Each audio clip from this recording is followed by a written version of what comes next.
नमस्कार। फाइनेंस की दुनिया में ना एक बहुत बड़ा बदलाव आने वाला है और इसकी वजह आर्टिफिशियल इंटेलिजेंस। चलिए देखते हैं कि ये टेक्नोलॉजी फाइनेंस करियर को हमेशा के लिए कैसे बदलने जा रही है।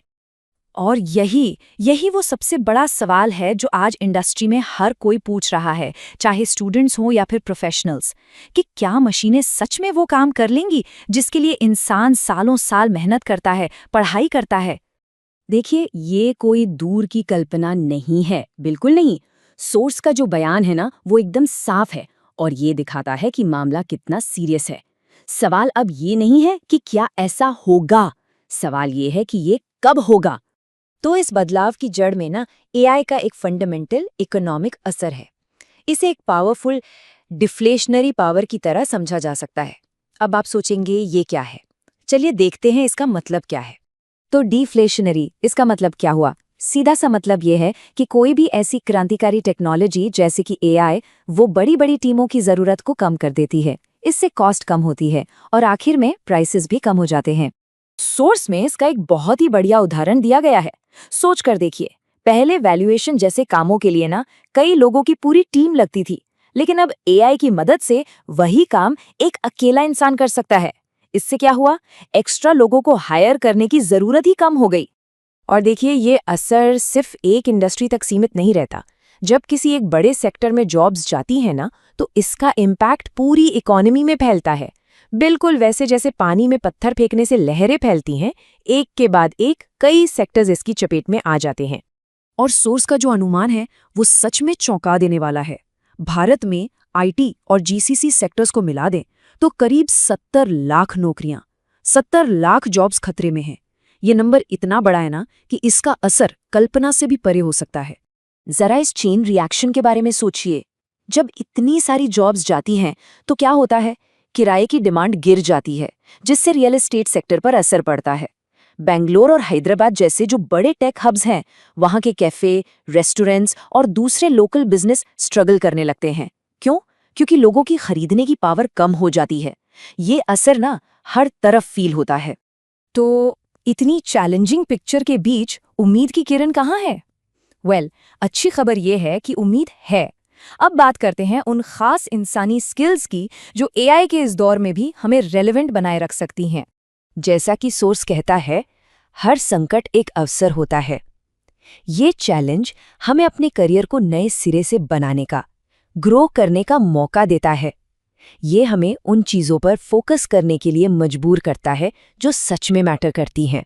तो यहाँ दो मेन ह्यूमन स्किल्स हैं जो एआई से कह सकते हैं सुरक्षित हैं। पहला, लोगों से जुड़ने और कम्युनिकेट करने की एबिलिटी, और दूसरा, जब सब कुछ अनिश्चित हो उसके बावजूद सही डिसीजन लेने की क्षमता। तो पहला स्किल है इंटरपर्सनल स्किल्स। देखिए, एआई सेकंड्स में डेटा के बेसिस पर एडवाइस दे सकता है, बिल्कुल दे सकता है, लेकिन क्या उस पर आंख बंद करके भरोसा किया जा सकता है?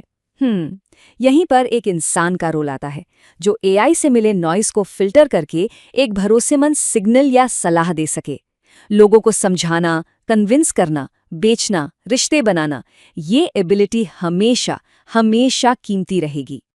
अब आते हैं दूसरे इंपॉर्टेंट स्किल पर, डिसीजन मेकिंग। खासकर तब जब पूरी इन्फॉर्मेशन अवेलेबल ही न हो। एआई पुराने डेटा के बेसिस पर एक शानदार फाइनेंशियल मॉडल बना देगा, नो डाउट, लेकिन फ्यूचर तो हमेशा अनसर्टेन होता है। और उसी अनसर्टेनिटी के बीच अधूरी जानकारी के साथ रिस्क लेने का फैसला करना, ये एक ऐसी ह्यूमन क्वालिटी है जिसे मशीनें रेप्लिकेट नहीं कर सकती।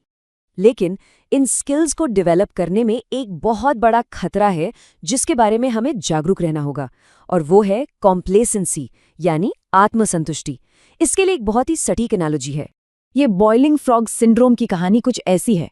अगर एक मेंढक को उबलते हुए पानी में डाला जाए तो वो तुरंत बाहर कूद जाएगा, लेकिन अगर उसे गुनगुने पानी में डालकर धीरे धीरे धीरे धीरे गर्म किया जाए तो मेंढक को बदलाव का एहसास ही नहीं होगा, और वो तब तक बाहर नहीं कूदेगा जब तक बहुत देर ना हो जाए। सोर्स की सीधी चेतावनी है कि जो लोग बैक ऑफिस और ऑपरेशंस रोल्स में हैं, वो इस सिंड्रोम के सबसे बड़े शिकार हैं। ये जॉब्स धीरे धीरे ऑटोमेट हो रही हैं और पानी का टेम्परेचर बढ़ रहा है। अगर किसी का रोल कंफर्टेबल है लेकिन आसानी से ऑटोमेट हो सकता है, तो ये मैसेज सीधे उनके लिए है। पानी धीरे धीरे गर्म हो रहा है और अगर अभी एक्शन नहीं लिया तो बाहर निकलना मुश्किल हो जाएगा। इसलिए मैसेज एकदम क्लियर है। ये इंतजार करने का टाइम नहीं है, ये अपने कंफर्ट जोन से बाहर कूदने का टाइम है और उन ह्यूमन स्किल्स को बिल्ड करने का टाइम है जो फ्यूचर में किसी की जगह पक्की करेंगे। तो आखिर में इस संकट को एक अपॉर्चुनिटी में कैसे बदला जाए, ये सब माइंडसेट और एक्टिव एक्शन के बारे में है। तो आगे का रास्ता क्या है? सबसे पहले ऑपरेशंस जैसे रोल से बाहर निकलें। दूसरा, इंटरपर्सनल कम्युनिकेशन और डिसीजन मेकिंग जैसे ह्यूमन स्किल्स डेवलप करें। तीसरा, रियल प्रैक्टिकल एक्सपीरियंस हासिल करें। और सबसे इंपॉर्टेंट, इस चैलेंज को अपने करियर को बेहतर बनाने की एक अपॉर्चुनिटी के रूप में देखें। आखिर में ये एक पर्सनल सवाल बन जाता है।